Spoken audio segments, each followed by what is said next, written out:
Panamá, miércoles 25 de febrero de 2026.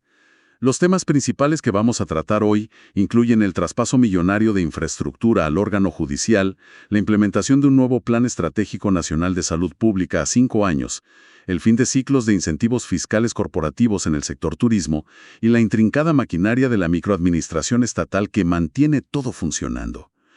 Y, arrancando con esta inmersión a fondo, resulta verdaderamente fascinante detenerse a observar cómo funciona el Estado. O sea, cómo en un mismo instante esta inmensa maquinaria opera a escalas de tiempo y de valor que son, digamos, completamente opuestas. Totalmente opuestas. Exacto, porque por un lado vemos decisiones patrimoniales gigantescas, movimientos que aseguran la estructura física de los poderes públicos por millones de balboas para las próximas décadas. Y por otro lado, en ese mismo instante, ese mismo aparato gubernamental está calculando casi al milímetro cómo se va a recargar una tarjeta de peaje. Ajá. Una tarjeta para que un vehículo oficial pase por una caseta esta misma tarde. Es un contraste brutal. Es un contraste brutal, sí, y a veces resulta fácil perder de vista esa dualidad, porque normalmente se suele pensar en la administración pública como este ente gigante, abstracto, ¿no? Un ente que solo se dedica a redactar constituciones o a negociar tratados internacionales de libre comercio. Claro, lo macro. Exactamente, lo macro. Pero el verdadero pulso de un país, la sangre que corre por las venas de la sociedad, se encuentra en esos movimientos administrativos cotidianos. Es justamente en el engranaje burocrático más puro donde la teoría legal choca de frente con el asfalto. Cada firma, desde la más monumental hasta la que simplemente autoriza, el pago de un corredor vial, es lo que define verdaderamente cómo interactúa el poder público con el territorio. Y con la gente. Y con la gente, así es. Entender estas dinámicas es, en el fondo, entender la anatomía de la sociedad. Pues empecemos diseccionando la parte más visible de esa anatomía, la parte que requiere cemento y millones de balboas. Hay un movimiento patrimonial enorme gestionado por el Ministerio de Economía y Finanzas, que formaliza el traspaso de una finca entera al órgano judicial. Una donación formal. Así es.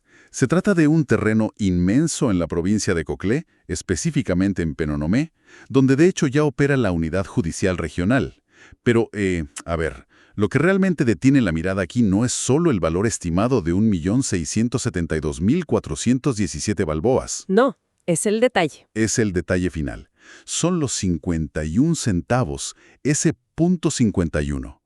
Cualquiera se preguntaría, ¿qué nivel de auditoría se requiere para tasar una infraestructura de ese tamaño, de millones de balboas, y terminar discutiendo por medio balboa? Es que esa cifra tan específica, tan al centavo, es la antítesis absoluta de la improvisación. Representa el rigor técnico extremo de los avalúos que realizan la Contraloría General y la Dirección Nacional de Ingeniería. Cuando un bien cambia de manos dentro del propio engranaje gubernamental... De un ministerio a otro poder. Exacto. Pasando de la custodia general del Ministerio de Economía al uso exclusivo de la justicia, no se hace un cálculo al ojo por ciento. No es ponle 1,5 millones y ya está. Cada centímetro cuadrado, cada viga, cada mejora estructural se contabiliza. Pero, yendo más allá de la anécdota matemática de los 51 centavos, la verdadera pregunta de fondo es ¿por qué este traspaso es vital? El valor real de la infraestructura. Exactamente. La independencia de los jueces y magistrados no se sostiene solamente con discursos bonitos sobre la separación de poderes. Requiere paredes. Requiere techos y suelos que no dependan de la buena voluntad de un arrendador privado o, peor aún, de los recortes presupuestarios para pagar un alquiler a fin de mes. Claro, eso plantea una perspectiva, digamos, muy pragmática. Básicamente, si uno hace la analogía con la vida civil, si el Poder Judicial no es dueño de la casa donde opera, su estabilidad siempre tiene un asterisco enorme. Siempre está condicionada. Condicionada, exacto. Pero hay un detalle vital en esta resolución. Incluye una condición que funciona casi como un candado a perpetuidad. El uso de ese terreno está estrictamente delimitado para fines judiciales. O sea, allí no se puede instalar una oficina de turismo mañana. Ni un local comercial. Ni venderlo para hacer un centro comercial privado sin una autorización expresa de la nación. Es un uso exclusivo y negociable. Es un blindaje territorial puro y duro. Al establecer esa condición innegociable, el Estado consolida de forma permanente su presencia física en el interior del país. Y esto es crucial. Para quien reside en Coclé o en las provincias centrales, significa que la unidad judicial regional no es una sucursal temporal. Es una institución firmemente anclada a su comunidad. Se echan raíces. Se echan raíces institucionales. Con esto, se evita que la administración de justicia sea un concepto centralizado y exclusivo de la ciudad capital. Es la materialización física de la descentralización del Estado. Es interesantísimo ver cómo se asegura la infraestructura física para un futuro indefinido. Pero, y aquí cambiamos de marcha, hay otra forma de infraestructura que no se construye con bloques de concreto y vigas de acero. Sino con políticas. Con tiempo y política pública. Y esto nos lleva directo al segundo gran bloque de análisis de hoy, pasando de las escalas de tiempo casi permanentes de un edificio a los ciclos estratégicos medibles en años. El Ministerio de Salud ha puesto en marcha un plan verdaderamente ambicioso, el Plan Estratégico Multisectorial para la Respuesta al VIH y otras infecciones de transmisión sexual. ¿El PEM? El PEM, correcto. Y es un ciclo exacto de 5 años, abarcando del 2025 al 2029. Lo curioso de este plan es que establece unas métricas que, si uno las escucha por primera vez, suenan casi a una combinación de caja fuerte. Está el objetivo 95-95-95 y otra meta clave que es 10-10-10. Sí, suenan a código. Pero en realidad, esos números son el núcleo duro de una estrategia global. Es un plan diseñado no para parchar, sino para cambiar radicalmente la forma en que el Estado enfrenta esta epidemia. A ver, desgranemos ese código. El 95-95-95 es una directriz clínica muy clara.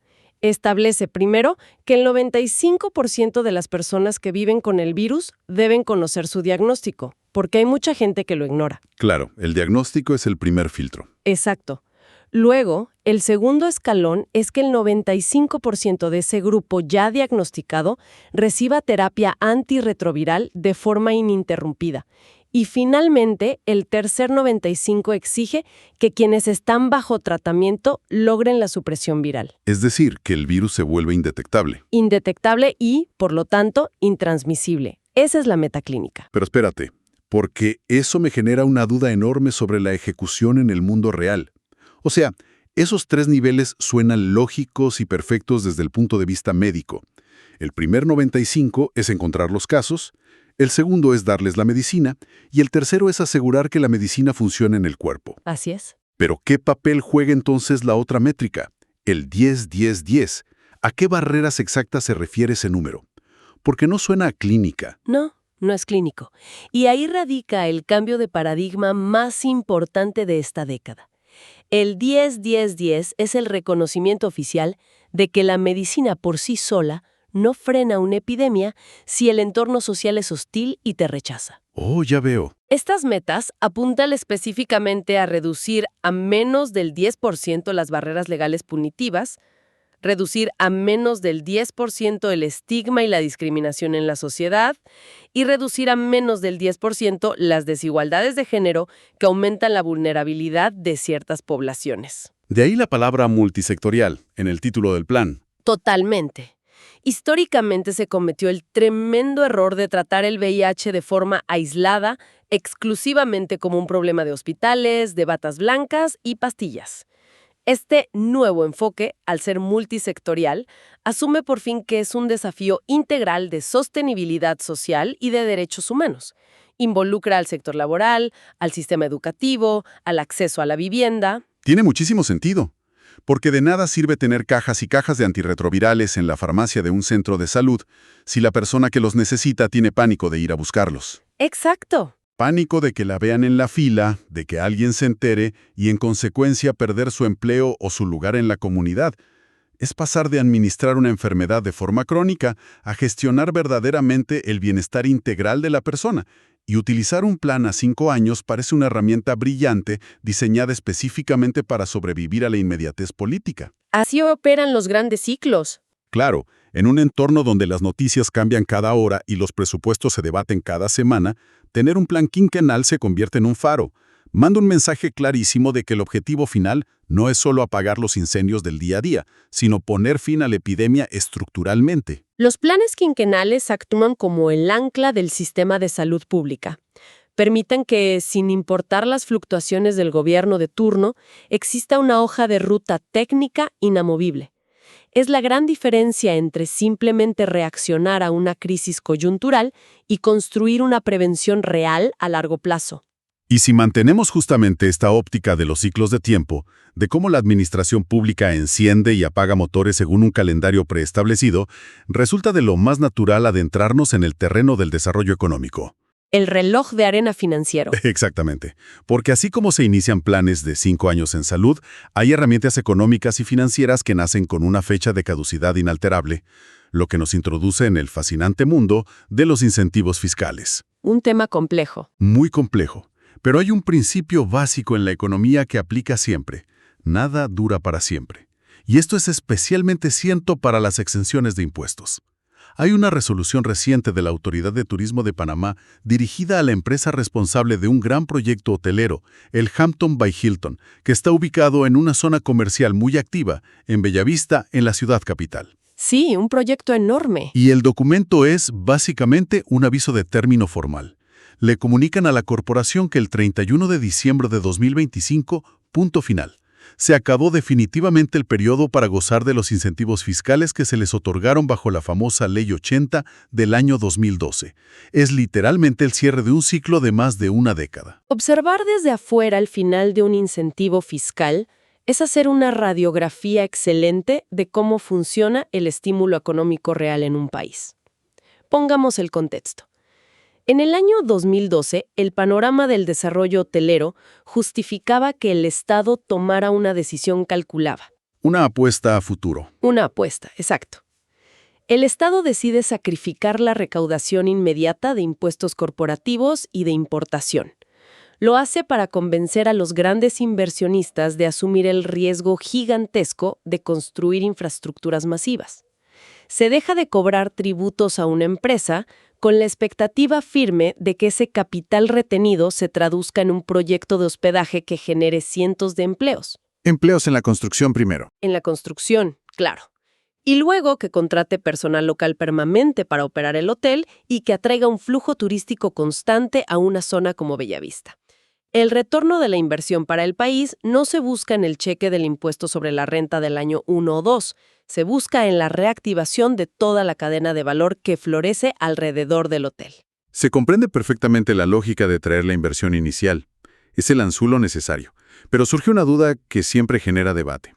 Si el hotel ya está construido, ya está operando a toda capacidad y está aportando a la economía local comprando insumos y contratando gente, siempre hay voces que preguntan por qué no mantener esos incentivos un poco más. Es una tentación política común. Claro, el argumento suele ser: ¿qué pasa si al quitarle de golpe este beneficio fiscal, el negocio se asfixia o se vuelve menos competitivo frente a otros destinos internacionales que sí subsidian el turismo? Y esa es exactamente la trampa en la que caen muchísimas administraciones en todo el mundo. Por eso, este cierre de ciclo notificado con tanta firmeza es tan relevante. Imaginemos los incentivos fiscales como las rueditas de entrenamiento de una bicicleta. Una buena analogía. Su único propósito es dar estabilidad en la fase inicial, que siempre es la más riesgosa y tambaleante. Pero llega un punto de madurez comercial innegable donde el negocio debe por obligación sostenerse por sí solo. Si esas ruedas de entrenamiento no se quitan cuando dicta la ley, el incentivo se desvirtúa por completo. Se transforma de una ayuda temporal en un privilegio corporativo permanente. Creando una competencia totalmente desleal. Así es, competencia desleal frente a otros hoteles y negocios vecinos que sí están tributando al 100% desde el día 1. Saber cuándo terminar una política pública y tener la voluntad de hacerlo es tan crítico como saber iniciarla. Si no se corta a tiempo, se convierte en una fuga fiscal injustificada que sangra al Estado. Es, digamos, forzar la transición hacia la madurez tributaria de la empresa. Y el proceso burocrático para certificar ese final no es para nada sencillo. No es un simple aviso por correo electrónico de «Hola, a partir de mañana pagas». Para nada. Resulta sumamente llamativo el rigor del expediente. Hay una orden explícita y formal de archivar todos los documentos del periodo de gracia, pero más importante aún, hay un mandato estricto de notificar mediante canales oficiales a la Contraloría General, a la Dirección General de Ingresos y a la Autoridad Nacional de Aduanas. Toda la red de cobro. Toda la red, claro. Es la inmensa maquinaria estatal coordinándose perfectamente para asegurar que, a partir del primer día de enero, cualquier material que ese hotel importe pague sus aranceles completos en el puerto, y que, por supuesto, sus ganancias comiencen a tributar bajo la tarifa regular ordinaria que le toca a cualquier empresa. Esa notificación cruzada a aduanas y a la DGI es el candado de la fiscalización. Elimina de raíz cualquier área gris, cualquier laguna legal o posibilidad de que la empresa intente continuar operando bajo interpretaciones ambiguas del calendario. Se acaban las excusas. Exacto. Y esta meticulosidad institucional, esta necesidad casi obsesiva de dejar todo por escrito, sellado y notificado a múltiples entidades solo para que un hotel empiece a pagar sus impuestos, nos sirve de puente perfecto hacia la última capa del análisis de hoy. La capa más microscópica del manejo gubernamental. El día a día. Así es. Hasta ahora hemos analizado traspasos de propiedades por millones de balboas, planes maestros de salud proyectados a un lustro y cierres de incentivos turísticos que duraron 13 largos años. Pero debajo de todo eso existe un universo paralelo de microadministración diaria. Un nivel que rara vez acapara titulares en los periódicos, pero que es absolutamente indispensable para que el país simplemente no se paralice. Entramos entonces de lleno al terreno donde el Estado opera casi minuto a minuto. Y a simple vista, es increíble.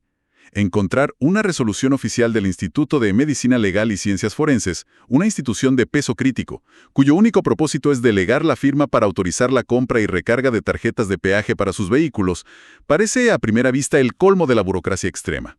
Podría parecerlo, sí. O sea, estamos hablando literalmente de autorizar el pago para que una camioneta pase por la garita de un corredor o una autopista. Todo esto utilizando fondos de lo que se conoce administrativamente como caja menuda. Cualquiera se cuestionaría, ¿de verdad se necesita emitir una resolución formal y legal para algo tan cotidiano, tan banal como pagar el peaje de un carro? Puede parecer excesivo, sobre todo si uno lo mira desde la óptica ágil del sector privado. Pero en la administración pública, esa formalidad legal es la barrera principal y a veces la única contra el despilfarro. Imaginemos la caja menuda como ese fondo de efectivo de emergencia que se guarda en un cajón en cualquier casa para gastos imprevistos. La plata para el pan o el hielo. Exacto. En un hogar, si alguien toma un billete de ese cajón para comprar pan, quizás solo grita desde la puerta para avisar. Pero cuando el dinero le pertenece a los contribuyentes, ese aviso tiene que ser un proceso auditable de principio a fin. No basta con avisar. Para nada. Si un vehículo especializado de planimetría forense necesita transitar por el corredor a las 3 de la mañana con urgencia para atender una escena del crimen en las afueras, ese peaje de un par de balboas se está pagando con fondos públicos. Al emitir una resolución que delega formalmente a la Secretaría de Administración y Finanzas la autoridad exclusiva de estas recargas, el Estado está asignando un responsable legal directo con nombre y apellido. Alguien que rinda cuentas. Exactamente. Asegura que no haya fugas invisibles de capital. Bloquea de tajo lo que popularmente se conoce en toda la región como la corrupción hormiga. Es que ese nivel microscópico de control es fascinante, porque nos recuerda de forma muy tangible que el Estado, por muy abstracto que parezca, está compuesto por personas físicas haciendo tareas extremadamente específicas. Seres humanos trabajando. Y esa constante movilidad humana genera sus propios retos y reacciones en cadena a nivel administrativo. Por ejemplo, revisando el sistema de justicia, vemos que el Consejo de Administración de la Carrera de la Defensa Pública tiene que estar emitiendo resoluciones constantemente, a cada rato, solo para actualizar formalmente quién evalúa a quién. Las evaluaciones de desempeño. Sí, todo esto debido a la llamada movilidad laboral. Un defensor público es trasladado a una nueva provincia por necesidad del servicio, o es promovido a otra instancia jurisdiccional, o simplemente cambia de despacho. Y de forma inmediata, casi en tiempo real, el sistema tiene que recalcular todos los listados de evaluación de desempeño para que no quede ningún vacío en la supervisión legal. Y fíjate que ese mismo principio, el terror absoluto a dejar vacíos de poder, por más breves que sean, se aplica con un rigor aún mayor en las altas esferas financieras del país. Los bancos. Tomemos el caso del Banco Nacional. Se ha designado oficialmente a un gerente general interino por un lapso de tiempo que resulta increíblemente corto, apenas del 27 de febrero al 5 de marzo. Son literalmente unos cuantos días, una semana. Una semana escasa. Sin embargo, la institución bancaria más importante de todo el andamiaje del Estado no puede, bajo ninguna circunstancia, quedar acéfala. No puede operar sin una firma autorizada de máximo nivel de responsabilidad legal, ni siquiera porque sea un fin de semana largo o porque el titular tomó unas vacaciones brevísimas. El riesgo legal es muy alto. Altísimo. La continuidad operativa de las finanzas estatales exige que cada hora del día esté respaldada por un nombramiento oficial debidamente publicado. Es como si el sistema entero estuviera diseñado por ingenieros para no parpadear nunca, ni por un segundo. Y lo más hermoso de todo esto es el contraste geográfico y social. Mientras en las altas torres de la capital se cubren vacaciones gerenciales de 5 días con resoluciones blindadas y se recalibran listas de abogados, a cientos de kilómetros de distancia, ese mismo Estado opera a un nivel profundamente íntimo y personal para los ciudadanos comunes. El tema de las tierras. Así es. A diario vemos que se emiten edictos en pequeñas alcaldías y oficinas regionales de la Autoridad Nacional de Administración de Tierras, la ANATI. Son procesos de adjudicación de tierras baldías. Y ojo, no estamos hablando de grandes latifundios comerciales ni de multinacionales. Para nada. Son retazos. Son parcelas mínimas. Hablamos de un señor mayor en el corregimiento de la Arena de Chitré solicitando formalmente la titularidad de unos metros que colindan con su patio. O de familias enteras en Cañazas de Veraguas o allá en Atalaya, buscando desesperadamente regularizar legalmente la pequeña parcela de tierra donde está construida la casa en la que viven desde hace generaciones. Es que esos pequeños edictos municipales son tal vez la expresión más pura y directa del contrato social. Entregar el título de propiedad oficial de un pequeño retazo de tierra transforma instantáneamente la geografía física en patrimonio familiar legal. ¿Le da valor? Le da vida en el sistema. Y resulta inmensamente revelador notar que el proceso burocrático para que un ciudadano en Atalaya obtenga por fin la seguridad jurídica sobre los 50 humildes metros cuadrados donde tiene su casa, exige exactamente el mismo nivel de rigor, las mismas publicaciones legales, los mismos sellos y los mismos periodos de oposición pública que el traspaso de aquel edificio judicial millonario en Coclé que discutimos al principio. El peso de la ley es el mismo. Es el mismo peso. Ambos son actos de fe ciega en el sistema legal del país. Si la maquinaria burocrática se detiene y no adjudica esas tierras baldías a la gente, frena automáticamente la capacidad de esa familia para ir al banco a pedir un préstamo o simplemente para asegurar económicamente su futuro. Todo el ecosistema nacional está interconectado. Es un panorama verdaderamente increíble, casi abrumador, cuando se logra mirar en su totalidad, alejándose un poco del papel. Hoy hemos navegado por absolutamente todas las escalas posibles de la administración pública. Empezamos nuestra travesía en la macroescala del patrimonio estatal, observando cómo un simple cambio oficial en los libros de contabilidad del Estado asegura que la justicia en la provincia de Coclé tenga un edificio propio a perpetuidad, tasado además hasta el último centavo.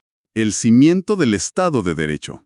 Luego, analizamos los ciclos de tiempo intermedio, donde la maquinaria de la salud pública lanza una ofensiva estratégica a 5 años, no solo para entregar medicinas puntuales, sino para desmantelar de fondo el estigma social del VIH, tratando de erradicar la epidemia desde una visión integral de derechos humanos.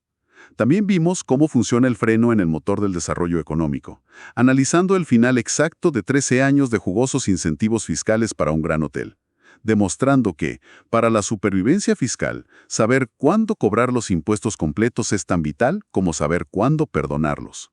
La madurez del sistema. Y finalmente, descendimos a los microscópicos engranajes diarios. A la firma para autorizar la recarga del peaje de un carro forense en la madrugada, la cobertura burocrática de una silla vacía en un banco nacional por apenas 5 días, y el papel sellado que le dice por fin a un ciudadano en Veraguas que la tierra que pisa es legal y legítimamente suya. Es innegable concluir que la suma incesante de todas estas miles de piezas, desde las que cuestan millones hasta las que apenas valen unos centavos, es lo que verdaderamente construye el piso firme sobre el cual opera toda la sociedad. Y sin embargo, al contemplar esta abrumadora cantidad de microdecisiones, de resoluciones, firmas en tinta, notificaciones cruzadas y edictos en papel que requieren una intensa intervención humana en las entrañas del Estado cada 24 horas, surge una reflexión casi inevitable sobre el futuro de toda esta maquinaria. Si en la próxima década un sistema avanzado de inteligencia artificial lograra automatizar de golpe todo este engranaje burocrático, si un algoritmo pudiera cruzar datos satelitales para adjudicar tierras en cuestión de segundos, si pudiera calcular y cancelar de forma completamente autónoma los incentivos fiscales en la medianoche exacta de su vencimiento, o recargar los peajes basándose únicamente en el GPS de los vehículos oficiales sin necesidad de que un humano firme una autorización física, cabría preguntarse si eso cambiaría la naturaleza misma de lo que significa gobernar un país. ¿Perdería el Estado su rostro humano, falible y empático, convirtiéndose en una entidad gélida e invisible de puro código y reglas automatizadas? ¿O sería finalmente la evolución prometida hacia una administración perfecta, sin burocracia, sin corrupción y sin demoras?